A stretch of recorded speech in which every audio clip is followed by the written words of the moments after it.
You're listening to the YOLO Revolution podcast. In today's episode, we are joined by none other than the beautiful, amazing, wonderful Beatrice. Beatrice is from Guadeloupe and then France, and her and I met in sunny California.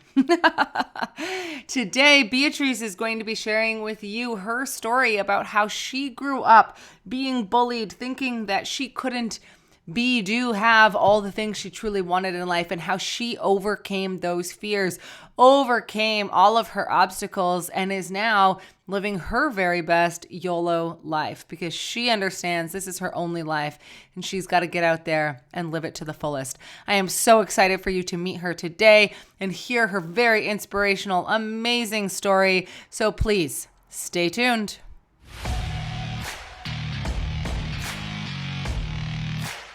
Hi, I'm Candace James. If you're ready to transform your life, to live with purpose, to experience more joy, to follow your dreams, and finally do what you've been waiting for someday or one day to do, then you're in the right place.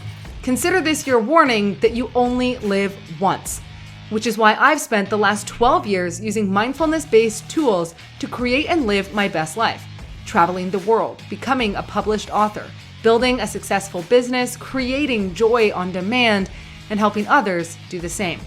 In this podcast, you'll learn that the only thing getting in the way of living your best life is your own mind. Join me to discover how to reprogram your subconscious and harness the power of your mind so that anything you dream in life can become your reality. Welcome to the YOLO Revolution.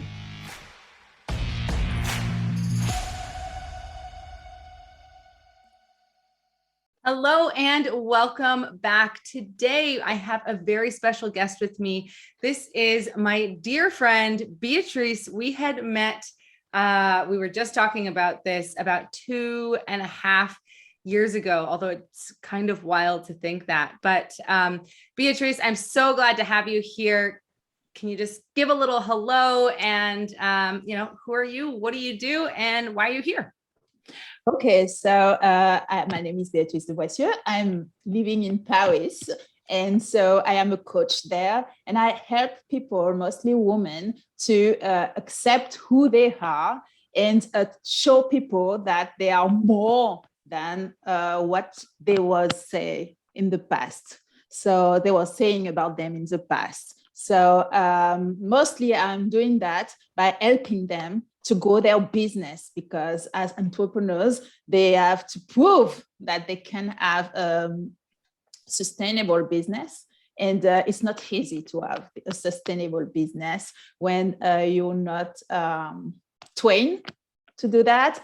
And when you are ashamed of yourself, because it's hard for you to show who you are, to go and meet people. You just in front of your computer trying to do things, but you're not really comfortable with going to do marketings and so on. So I help them on that. Okay, awesome. And what does it mean to help someone accept who they are? What does that sort of process look like? And what might somebody come to you with and looking for help? Yeah, I'm going to give you an example of one of my clients. She's a woman and she's from Africa. So she has a very strong African accent. And she struggled a lot in her life as a woman, as a wife, and as a married woman, because she failed in a relationship and she wanted now to show other women that they are someone, even though the men leave them. Okay, abandon them with children and so on. But to do that, she wanted to speak to women. She wanted to show herself on videos, on social media and so on. And she was so ashamed with a strong accent. So she wasn't doing that. And then she came to me and we worked on what does that mean, speaking with an accent in front of lots of people. And I made do some exercise And it was very quick and surprisingly quick that she said, okay, I just jumped with you, Beatrice. I'm trusting you, and I'm going to start to do videos and so on with the tips you gave me. And now she has no problem to speak with an accent, to show a face, and trying to help other women who has faced the same difficulties in her life. That's amazing. That's amazing. And it's so interesting. Just before we hopped on this, we were having a conversation about, one of the things that I'm always talking about is we are told by society, by our cultures, by society, by the media, by all of these different things, what is acceptable and what's not, right? Having, the standard of beauty, what it is and what it isn't, what is acceptable as far as, the way that you speak and your accents. And, for someone who's traveled around the world and met so many different people, and people, I've had so many people say to me, oh, I'm so sorry about my accent. I'm like, dude, no, like, I wish I had an accent, because that means I'm speaking another language. But you speak French quite well. Oh, I don't know. You're too kind. But, so, it sounds like this is sort of where she was going, and some of the stuff that you help people get over is this idea of what we've been told is acceptable or not acceptable about ourselves, and moving through that. Is that sort of so that they can then create the business that they want and the life that they want and do all of these things in their life? Does that kind of make sense? Yes, exactly. My conviction is that we all are gifted. But sometimes, because someone told you that you weren't, you finally trust this person. But who is this person over you to choose instead of you who you should be, what you should do? Who is this person? And sometimes if you take time to look at the person who just give you this idea of you, this negative idea of you, you can see that this person is nothing more than yourself. So why are you trusting this person over yourself? And this is my conviction. And my conviction is sometimes you don't know your gift. So it's interesting to work with someone who can help you to see it. And sometimes you know your gift, but you just keep it for yourself because of society, because someone told you you're not gifted, or you're dumb, or you're useless. Mm-hmm. And I firmly, totally disagree with that. And because I was this person in the past, and I totally changed the way I see myself, I totally changed the way I do things. I really wanted to show people that I can do something very interesting and be successful in it. And so this is why I am working with people to help them to do the same thing. Yeah, amazing. I love what you said there about, I actually got chills when you were talking about how, that it could have just been that one time that one person said something, or maybe that person said it several times, right? It could be a teacher, it could be your parents, it could be a sibling, it could be a person at the grocery store. Honestly, our mind sometimes just locks into things that people tell us. And then, right, we create our entire lives based on that, what they said. But who are they? Like you said, who are they to tell you that you're not good enough, not whatever enough, right? So I love that. And you started to touch a little bit there on your own story. And I'm really curious, what is it that really catapulted you from, what you said, where you felt like you were that person who was told these things to being this person now who's this guide to help other people overcome their own insecurities? Yeah, I am a little emotional, so some tears are coming. But in my childhood, I was taller than everybody, the girls, boys. That was like that. It was like that, and I wish I would have been accepted just the way I am, but people, children are not so kind. And then they were calling me by names that hurts me a lot. And I choose to, at the beginning, it was very, I don't know, I'm not someone who just go and fight with people. So I just take it. But in my heart, it was really hard. So I was very young, around 6 years old. So it was too early for me to decide how to fight against that.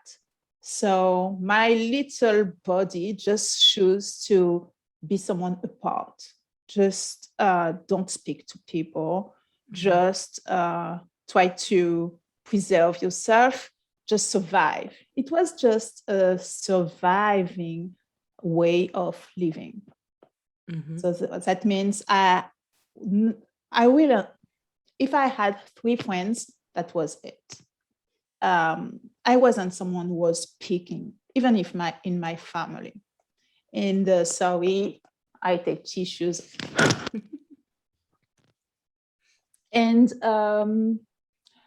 around 10, 11 years old, I kind of decided that my life will be different, no matter what people will say, and I will escape from this by leaving the house at the age of 18, because in Guadeloupe there wasn't in high school after, say that, college or after I wanted to be an engineer, and then there wasn't an engineer school in Guadeloupe where I come from by the time.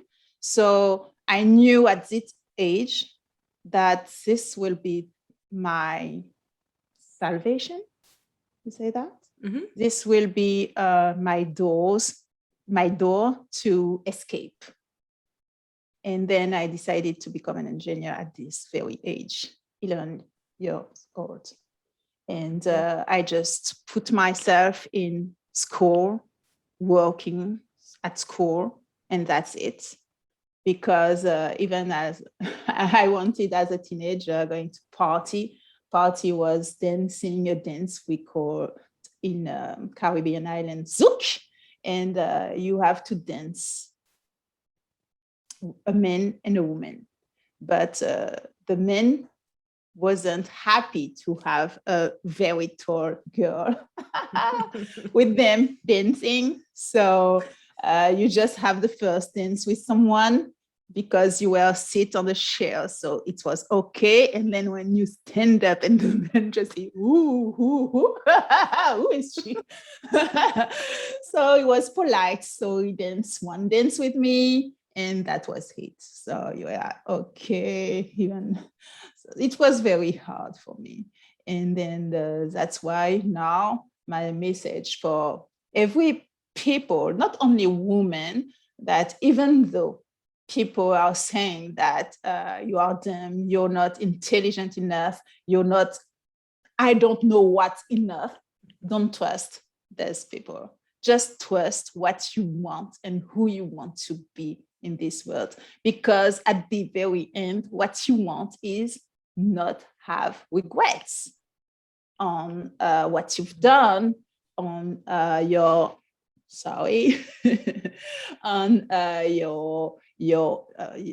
on the family part, on the work part. You as a woman, you as a human being, you should just jump and do what you want and try, because it's not easy. Even though I tell people, shut your ears, don't listen others, it's hard. Okay, it's hard even today for me to say, okay, someone just criticized me, oh my God, but just sleep one day on it and stand up the day after and live your life. Okay, who are they? This is really what I was telling me.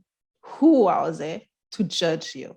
Who are they to know the truth about you or about who you should become? And this is how, with this word in my head, I fight and find the courage to do what I am doing today. Awesome. I love that. And I mean, you're not an engineer now. Are you an engineer? You're definitely not working in engineering. Yeah. So I've got my diploma. Oh. And yes, I was employed in a company because of my diploma in IT, information systems. Oh, okay. And so I worked there, and this is what provide me everything I have on the money part, I would say, because I became an engineer. I was able to buy a house, go on holidays whenever I want, even though I have to pay a big check. That was my dream. Show people that I don't need you, and I will never ask for you. I will never ask you for money or for help. I can provide, and I can provide for me and for my children. That is why I became an engineer. It wasn't just being an engineer and find a door to escape. It was find a door to escape, but to never come back and ask for something, to just give them the white tell they were white. No, I wanted to let them know that they were wrong.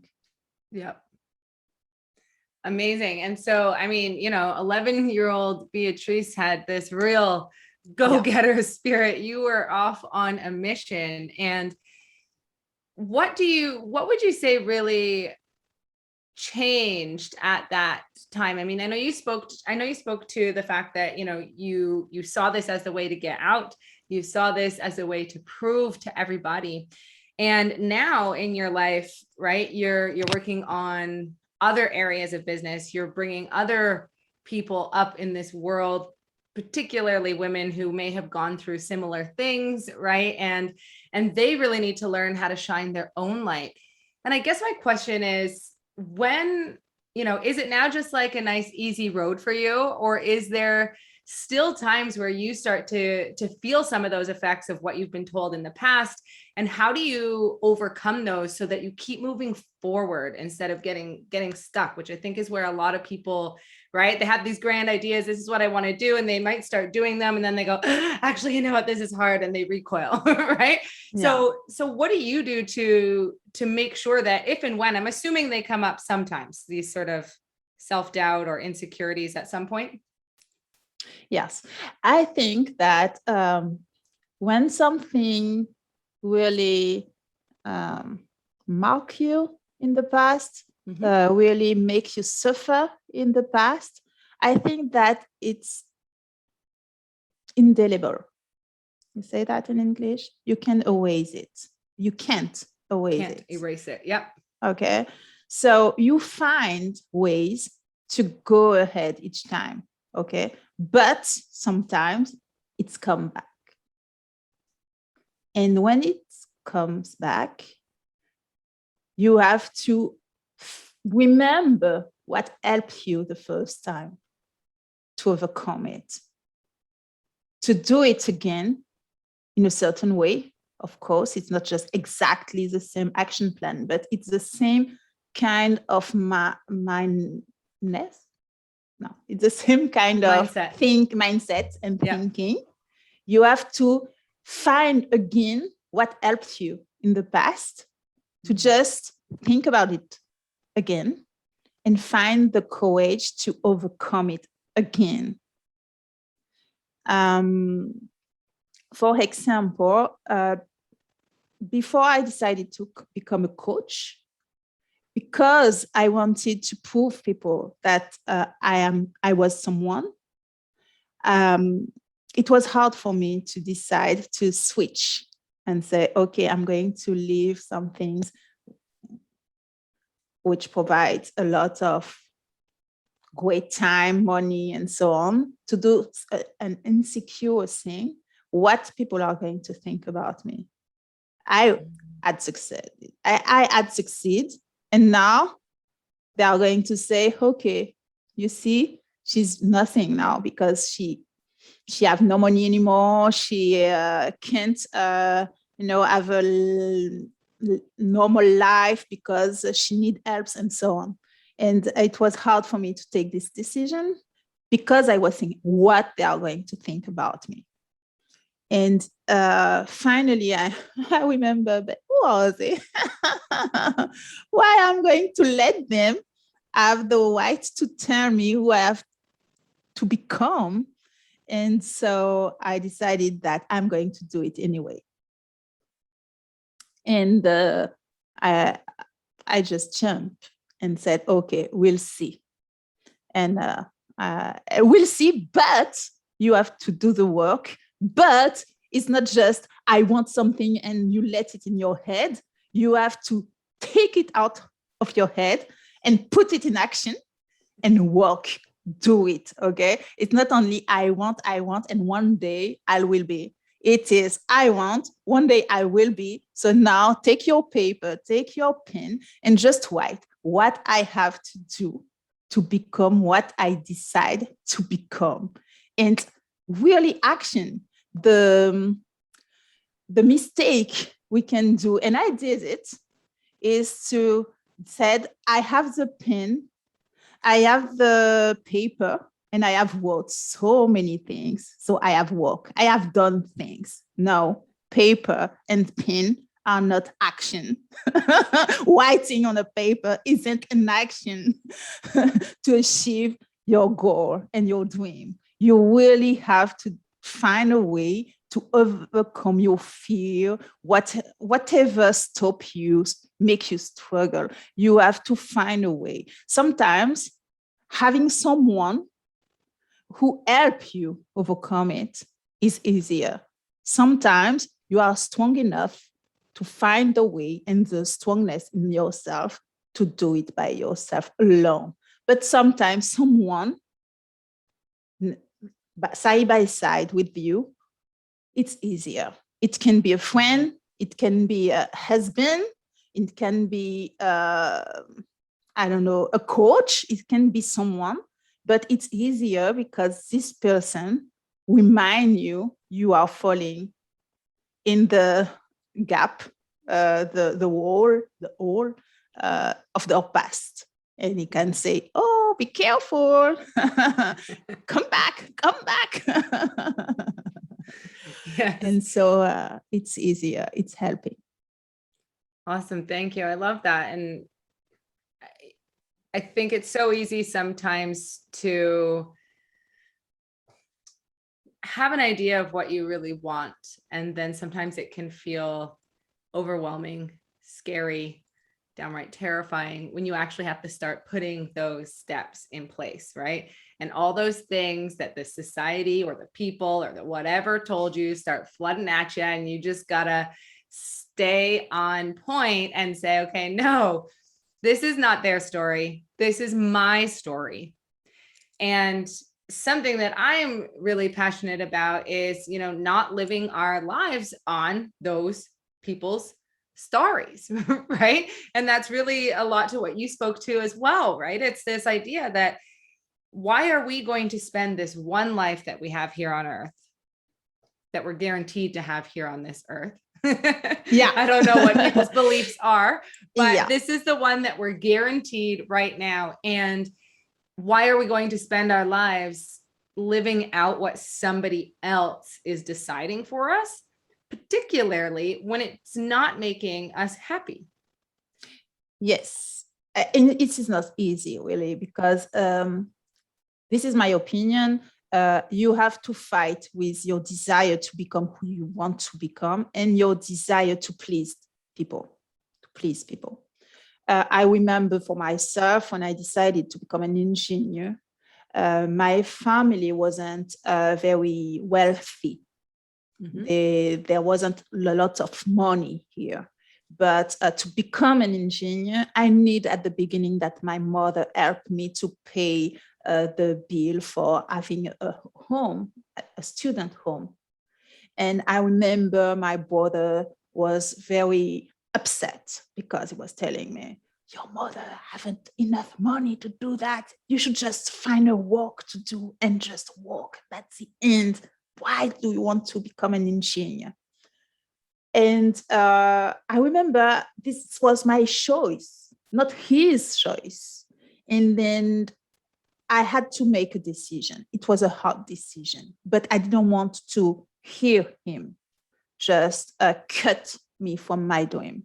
So I decided to stop talking to him, stop seeing him. I know I love my brother, but having him telling me those things all day long was very, he will succeed and I will fail, because I love him and I want him to know that I love him. So I'm going to do what he decides for me, because I want him to know that I love him. But when I decided to, no, I don't want to see him, I don't want to hear him, I knew that I could go ahead not having someone holding me back. So sometimes you have to cut some relationship to be able to go ahead, to do your stuff, to do what you decide to do. And it's hard, especially if you are like me, someone who wants to please people because a lack of maybe love before. You want to see love. I know I want to see love in the eye of people I love myself. But I had to decide to cut. And I have another example. It was with some of my aunts. They were like, Beatrice, you should do this. Beatrice, you should do that. Beatrice, you should do this. And then I remember very really that when I was alone in my home, thinking about what they were saying I should do, I should be, I was like, but who are they? Look at their life. What my aunt have done, I want this in my life too. Nothing. So who are they to be more aware of what I should do to become what I want to do? Because they don't have what I want to do in their own life. They had no experience, really. You say, I haven't shown no experience about what I want to experience myself. So I can't hear them, because there's nothing in their life that prove me that they are white. Yeah, exactly. Right. And I think we have a saying here that says, like, I don't need any comments from the peanut gallery. And I think it's from like an old Muppets show. But basically, it's just people on the sidelines that really are not invested in what's going on. They don't really understand the world that you want to be in. They don't understand all these things, but yet they're throwing in all their comments, right? And this is maybe how you should do it and what you shouldn't do and how you could do it and all they of this. Haven't done it. And they haven't done it, and they don't really want to do it probably. And it's it's not their life, right?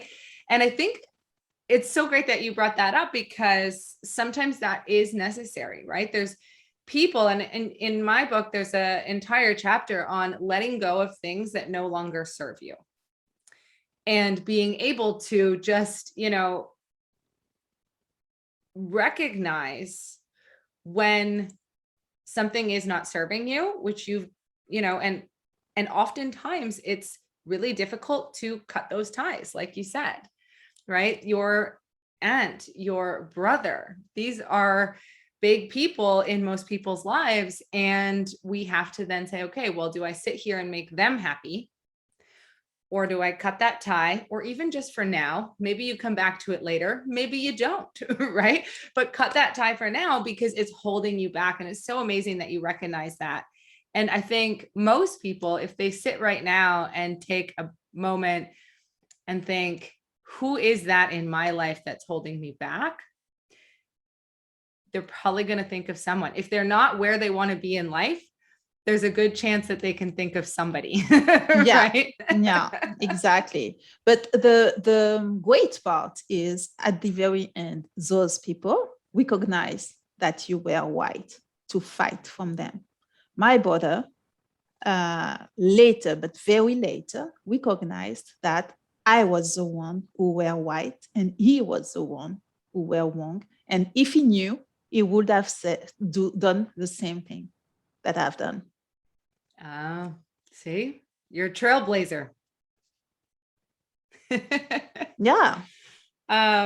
Yes. And so that's amazing. Right. And that's what I was sort of referring to just a moment ago is, right. Sometimes we need to cut those ties, but it doesn't have to be forever.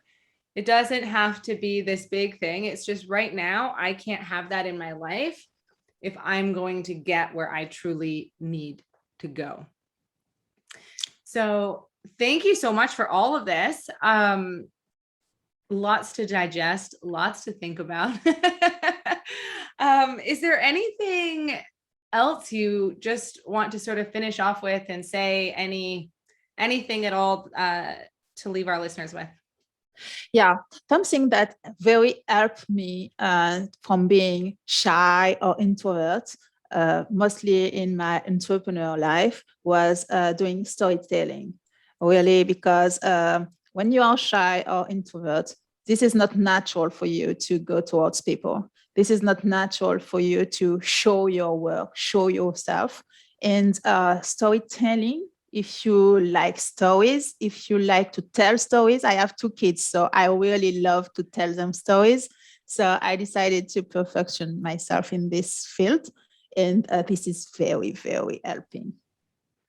Okay, awesome. How would you say that helps bring, so you're saying it sort of brings an introvert out of their shell, or maybe not just an introvert, but somebody who doesn't feel as comfortable being out there and sharing their stuff and being that bold human being that's often needed to create your life? Yes, because the easiest way to talk to people is to talk about things you have experienced yourself. And then things you have experienced yourselves are stories. Because you struggle from something, then you succeed, and then you've done something to succeed. So there's our stories. And I remember why I chose that. It was when I had my children. They were little boys, and I was telling them my life, my experience, and they were like, okay, tell me more. It was like, tell me more about you, mom, what you've done and what you've experienced. And then I said, okay, if this can make my children very captivate by the story, maybe I can captivate others. And it is so much easier to talk about what you have experienced instead of talking what you have learned in books, even though you can relate something with your experience and science and so on. So this is why I choose storytelling, and I love it. Awesome. Thank you so much. Thank you. And I'm going to link to all of Beatrice's information in the show notes, so you can find her there if you want to stay in touch. Thank you so much for being here, Beatrice. It was a pleasure. Yes, thank you for inviting me. It was a pleasure too, and I was happy to share a little bit of my experience with others. Awesome. If this can help even one person, it will be so great. Absolutely. I think there's a lot of good stuff in there. So thank you so much. And we'll chat soon. Yeah. See you. Bye. Bye.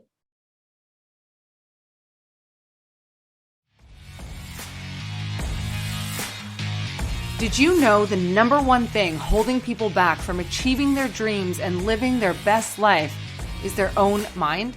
Or more specifically, the fears that your mind has created. I believe that in order to live your best life, you've got to feel the fear and do it anyway. That's why I've created a brand new audio program entitled Find Your Courage. I want to show you how to think, act, and behave like the powerful human you were meant to be, so you can finally live a life of fulfillment, passion, and joy. And the best part is this program is yours absolutely free. To register right now, simply visit CandiceJames.com/courage, and we can get started right now.